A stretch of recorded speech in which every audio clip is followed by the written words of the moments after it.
Well, beloved friends, we are in Thursday. It's Thursday's lesson now. We are looking at this powerful moment in the life of Jesus when Jesus is taken to the Sanhedrin on this trumped up false charge trial, this kangaroo court in the high priest's quarters before the Sanhedrin. Annas and Caiaphas are presiding, both of whom are corrupt.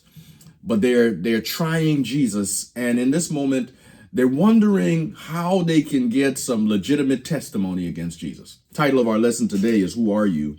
Who Are You?" They enlist the testimony of people who lie. Quite frankly, they tell untruths. They make up things about Jesus, and nothing is sticking to Jesus. And when they ask Jesus to clarify or to confirm or condemn what is being said about him, he does not respond. Until Mark chapter 14 and verse 61. The high priest then asks him, "Are you the Christ, the Son of the Blessed?" Jesus responds, "Now, I am." Those who say he never claimed to be Messiah, it's here. "I am. And you will see the Son of Man sitting at the right hand of the power and coming with the clouds of heaven." The Bible says that the high priest rent his garment, something that high priests were not supposed to do. Their garments were representative of the character of God. They were representative of holiness and righteousness. And in the book of Leviticus, the Bible makes clear they were not to ever rent their garments.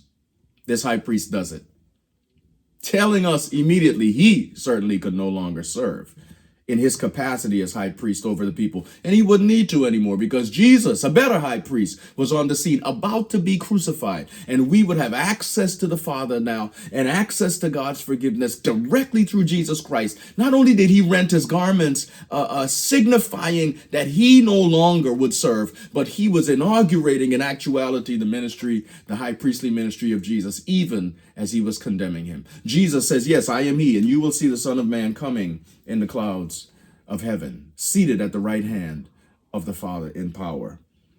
This moment is powerful also because the Bible says that something else is happening outside. The people now begin to beat Jesus on the inside. They're spitting on him. They're beating him. They put a robe over his head and they beat him. "Prophesy, who hit you?" They're just absolutely mocking Jesus. And outside, Peter is watching from a distance.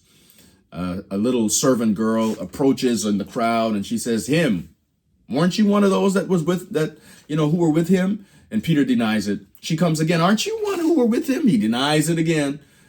Another person comes up and says, "This fellow was with him." And now he begins to curse. And as he begins to curse and deny Jesus, the rooster crows a second time.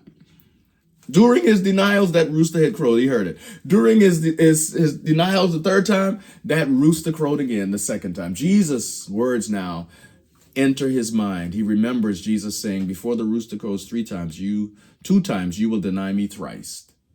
And he wept bitterly. Beloved of God, it's a powerful moment as we study today. Remember, in this moment, Jesus identifies who he is. Who will we be in moments of trial?